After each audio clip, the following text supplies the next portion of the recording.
Bharatiya Janata party के जिला के अध्यक्ष श्री गिरिराज कुशवाहा जी,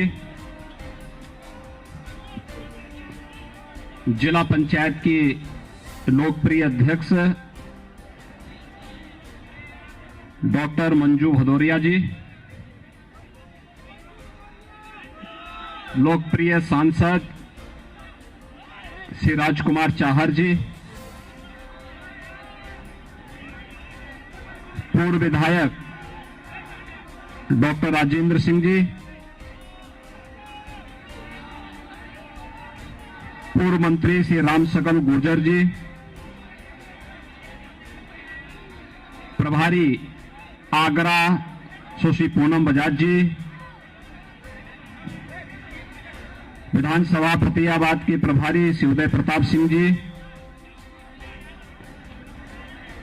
भारतीय जनता पार्टी के फतेहाबाद विधानसभा क्षेत्र से प्रत्याशी श्री छोटेलाल वर्मा जी और उपस्थित भारतीय जनता पार्टी के सभी पदाधिकारीगण, भाइयों बहनों, मैं आप सबका आगरा के इस फतेहाबाद में आप सबसे मुझे मिलने का अवसर प्राप्त हो रहा है। इस सदी की इस महामारी में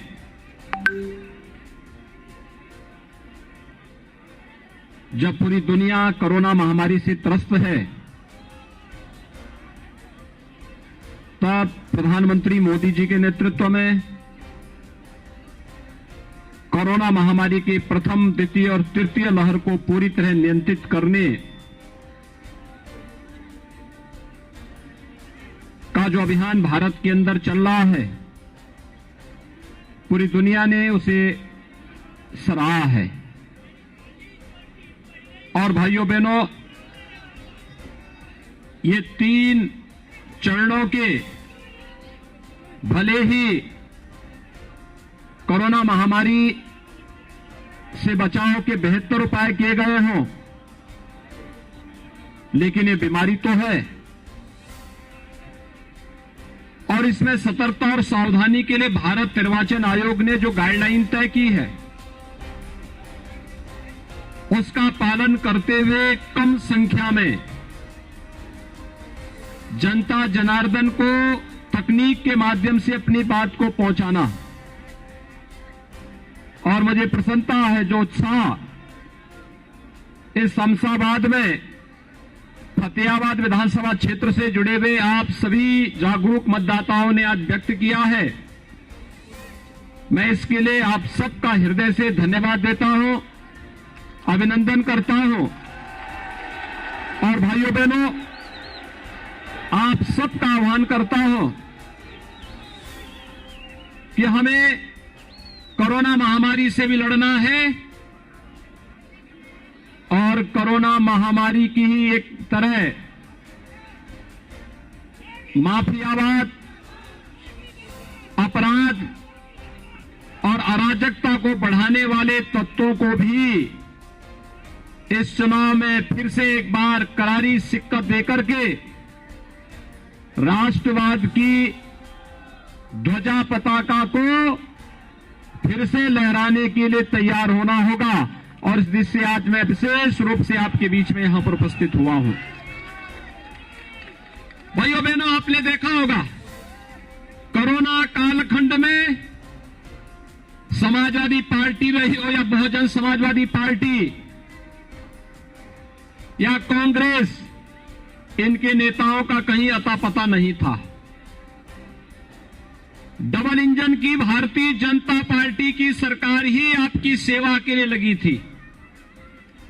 जब सपा और बसपा के नेता आपके संकट में साथ नहीं हो सकते, तो इन अवसरवादियों को चुनाव में सबक सिखाने का सबसे अच्छा अवसर आपके पास भी है। जो संकट का साथ नहीं, वह हमारा सच्चा साथी नहीं। वह तो अवसरवादी है। और भाइयों बहनों, अवसरवादी कभी सच्चा हितैषी नहीं हो सकता। हमें इस बात को ध्यान में रखना होगा। इनकी संवेदना गांव के लिए नहीं है, गरीब के लिए नहीं है, कमजोर के लिए नहीं है, किसान और नौजवान के लिए नहीं है, महिलाओं की सुरक्षा के लिए भी नहीं है। ये तो महिला सुरक्षा के लिए स्वयं खतरा है, किसानों का शोषण करने वाले हैं, नौजवानों के भविष्य के साथ खिलवाड़ करने वाले लोग हैं, दंगा करवाने लोग हैं, नाम समाजवादी, सोच परिवारवादी और काम दंगावादी, यही तो इनकी पहचान है। और इसीलिए मैं आज आपके बीच आया हूं आपका आह्वान करने के लिए कि भाइयों बहनों, पहले युवाओं की नौकरी निकलती थी और चाचा और भतीजा सेठई खानदान के साथ वसूली के लिए निकल पड़ते थे और नौजवानों के भविष्य के साथ खिलवाड़ करते थे। 5 वर्ष के दौरान उत्तर प्रदेश के अंदर कोई भर्ती घोटाला नहीं हुआ। 5 लाख नौजवानों को सरकारी नौकरी दी। कोई नहीं कह सकता कहीं किसी ने घूस मांगी हो।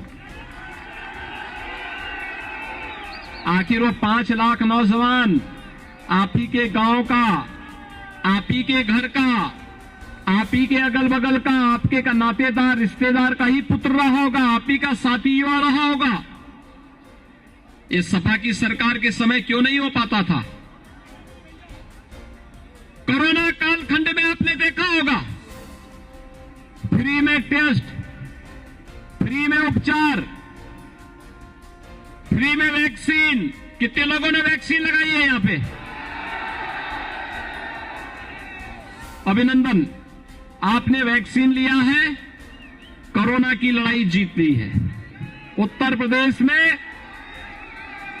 99% से अधिक लोगों ने वैक्सीन की पहली डोज ले ली है।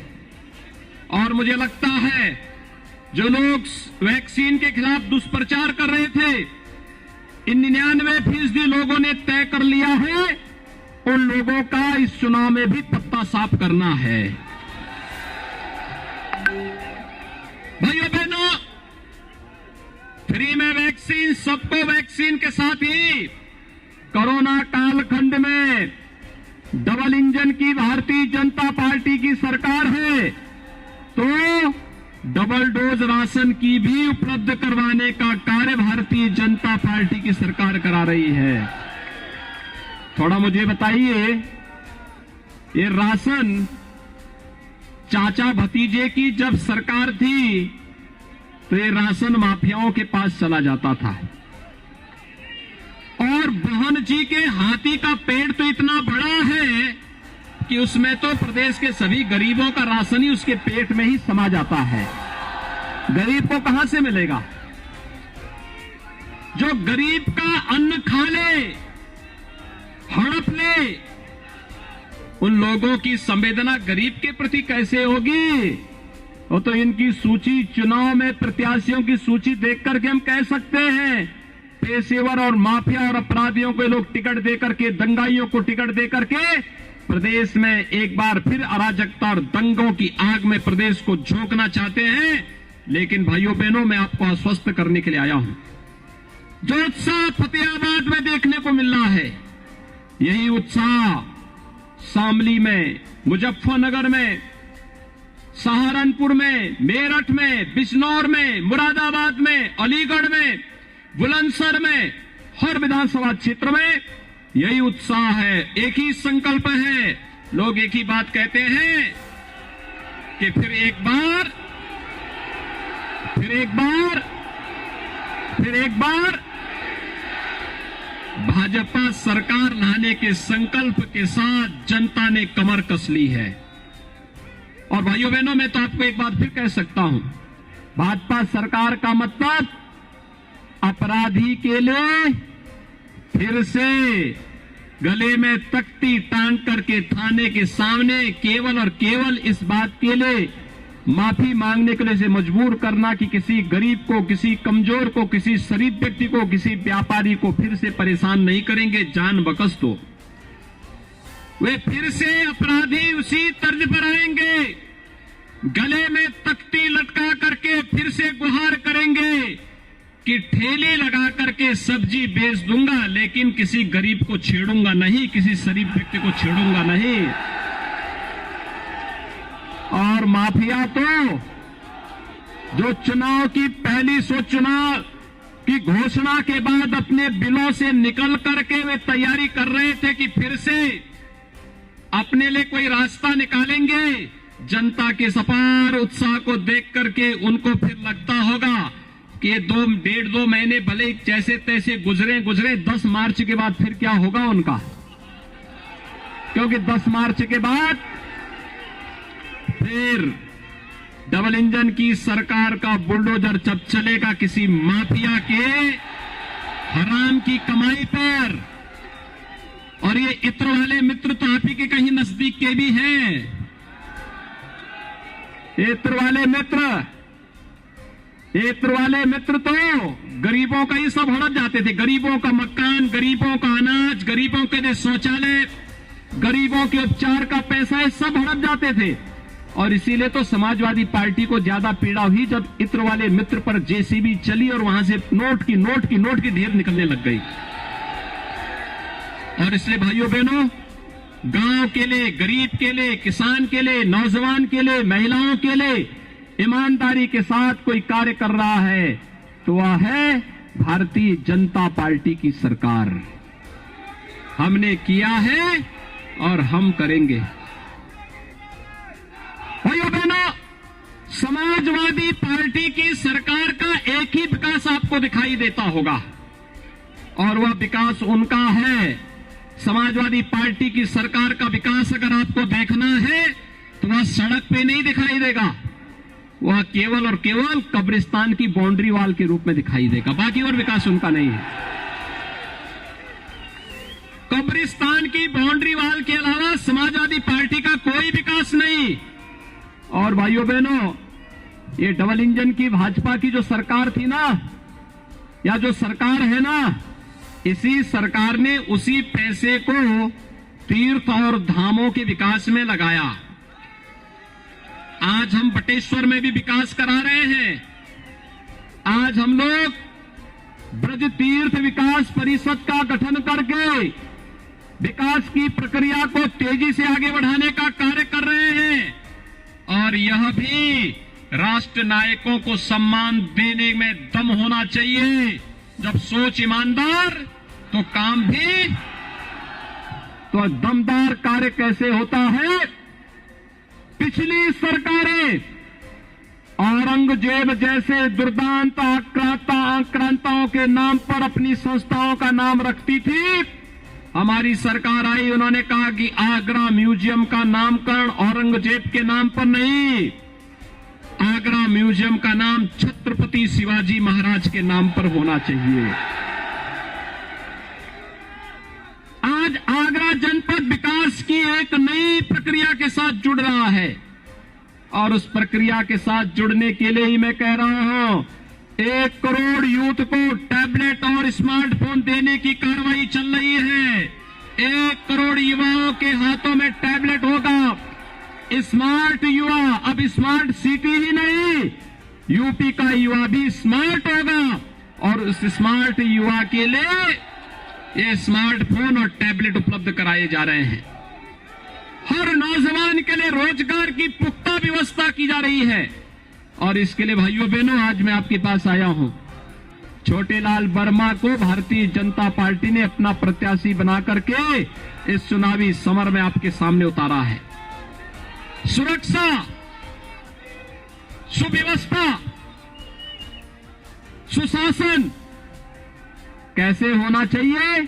5 वर्ष के अंदर बिना रुके, बिना डिगे, बिना झुके और बिना हटे भारतीय जनता पार्टी की सरकार ने प्रदेश के अंदर यह करके दिखाया है। और आज आइयो आप भाइयों बहनों, जब 10 फरवरी को चुनाव होंगे। मेरी आप सबसे अपील होगी, 10 फरवरी के चुनाव में भारतीय जनता पार्टी के प्रत्याशी श्री छोटेलाल वर्मा को कमल चुनाव चिन्ह पर भारी बहुमत से विजयी बनाने की अपील आप सबसे करने के लिए आज मैं आपके बीच आया हूं।